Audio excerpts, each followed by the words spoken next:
పచ్చని చేలల్లో పూసేటి పూల తావుల్లో నవ్వులు ఏరుతూ నడిచేద్దాము చేతులు పట్టుకొన కొడుకా.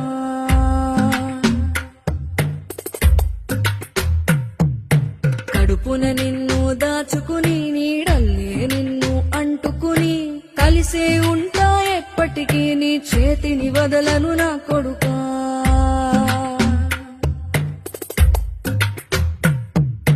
పదిలంగా నువ్వు నడవాలే, 10 కాలాలు నువ్వు బతకాలే. చందమామకు చెబుతున్నా నేను చల్లగా చూస్తది నా కొడుకు.